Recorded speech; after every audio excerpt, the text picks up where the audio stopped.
Hey everybody, I wanted to speak with you directly because everyone has been reporting bits and pieces of what I've said about Erin Moran. They've edited it, they have filtered it, and I'd like you to know some things about her. I just want you to know that if you see me looking down, I am reading some of this because I was up till about 3 o'clock in the morning writing all this down because I wanted to get it right for you, for Erin, and for my family. Okay?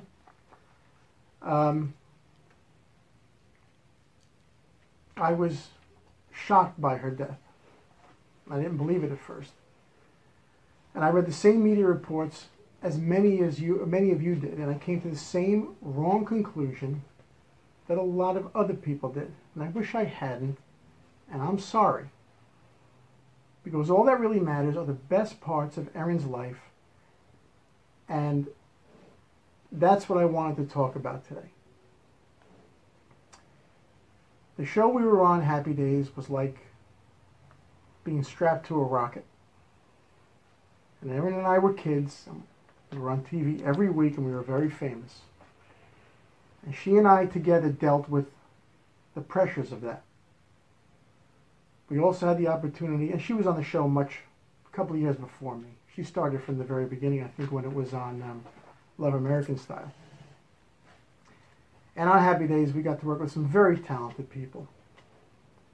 In fact, as I was writing this, as I'm talking about this now, there's so many stories that come into my head about Erin. One of them is I remember the first time that we had to kiss in the show, and as you can imagine, we were young. I don't remember how old, 16, 17, 15, I don't remember. And as you can imagine, I was petrified because I'd never done anything like that before, and then the whole set was kind of sort of uptight about it. Well, not uptight about it, they were anticipating it, and anyway. So we went to rehearsal, and I was standing there all fidgety, I didn't know what to do. And Erin, the old pro that she was, walked over to me, grabbed my face, and kissed me on the mouth.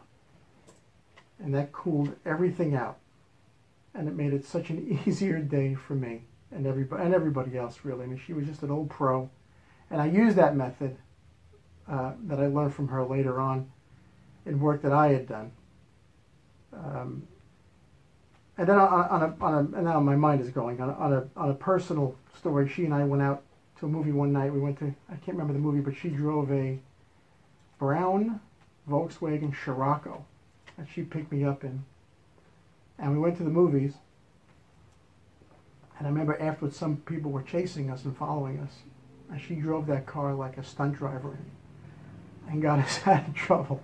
Now look, don't get me wrong, I mean, we had our ups and downs and through the years, and I'm not going to sugarcoat it, but we always stayed connected in some way. I mean, we worked together about 10 years ago on my reality show, and we got a chance to reminisce about the old days and how much fun and how crazy they were. And since then, she and I didn't speak all that much for whatever reason, but my wife and Erin, my wife Renee and Erin, kept in touch fairly regularly. In fact, the last time they spoke on the phone, and my wife didn't think that Erin sounded too well, and my wife asked Erin how she was doing, and her response was, I quit smoking.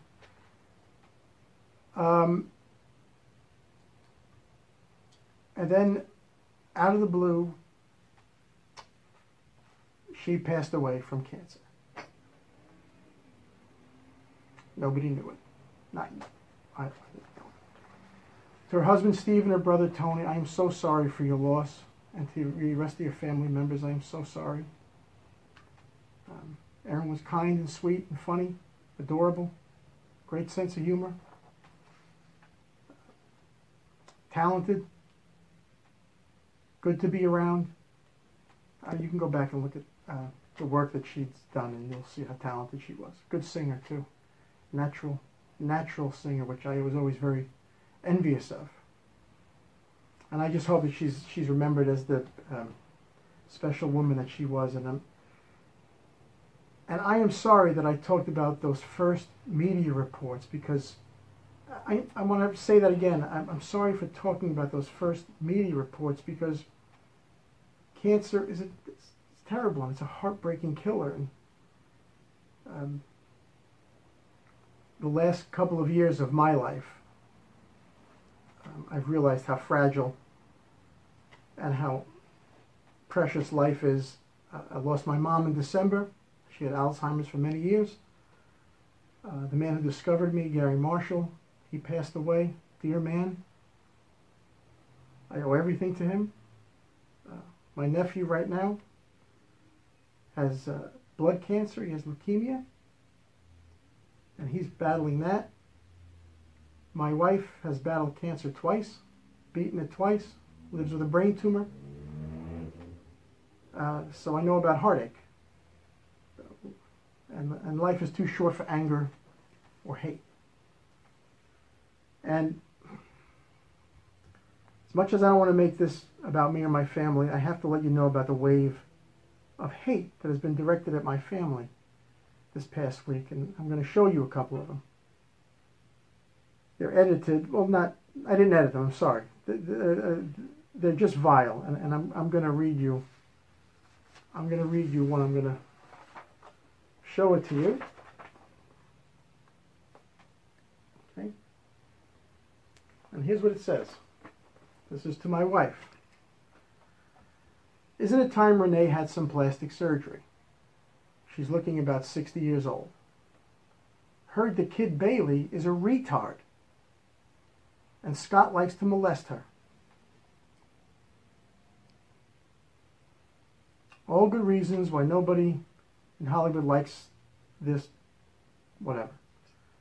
Thankfully, their dead son, we lost a twin, our daughter's twin died second trimester.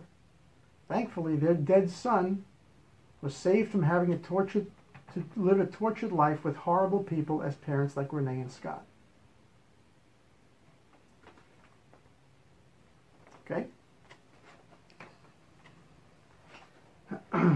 Now, I understand that there are people out there who don't like me, and that's fine. No big deal, but who sends my wife, a cancer survivor, something like this? I mean, what's the justification for this? I don't know. Worse yet, some of these people are so full of hate that they're going after the charity that my wife founded, and I am the face of, called the Bailey Bayo Angel Foundation. And we created it to help families with metabolic disorders. It would take me a couple hours to describe to you the hell that people and children, families live with, dealing with some of these metabolic disorders. It's horrifying. And we started this charity because our daughter was falsely, thank God, falsely diagnosed with a very rare metabolic disorder known as GA1. And it took a couple of months for us to find out that she was healthy. And in those 3 months, my wife did a lot of research, and I did some research about these conditions, and so born from that was the Bailey Bayo Angel Foundation to help families that are struggling with it. The reason I tell you this is because people on social media have been messaging us that they're going to get even by reporting us for fraud to the state of California just because they can. And I will show you another one.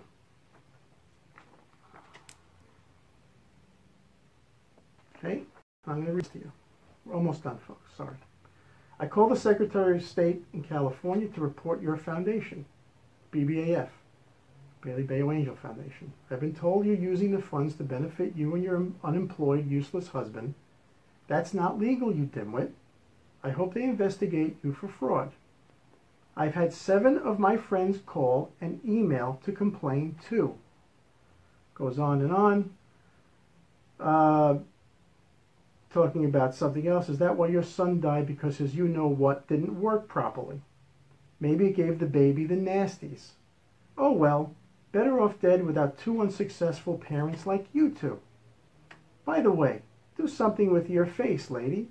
Some decent cheap moisturizer would even help those cracks in your scrawny face. Pity it won't heal the cracks in your impure soul. Well, these people are doing this just to hurt me because they think that it's their right. Hard to understand how anybody can have so much hate in their heart. The state called us and they told me they're getting these phone calls from people like that, the 7 people that are ganging up on the foundation. But it's important that you, the people that are doing this, know something. The only ones you're really hurting are the families that we help. We've gotten a lot of assistance from us because the lifestyle that they live with children with metabolic disorders is not cheap. It's very taxing on them and their families, and so on and so on. How do I find the words to describe anyone who would behave this way? And I just can't. I'm not going to try. I'm sharing their messages to Renee and I with the state. And I know they will understand the motivations of these people, which I can only believe are grounded in pure evil. Enough of that. I just want to get back to Erin.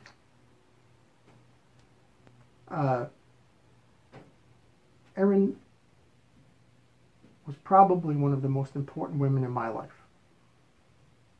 She was my first real girlfriend. We spent a lot of time together. A lot of time. Traveled together. Went out together. Worked together.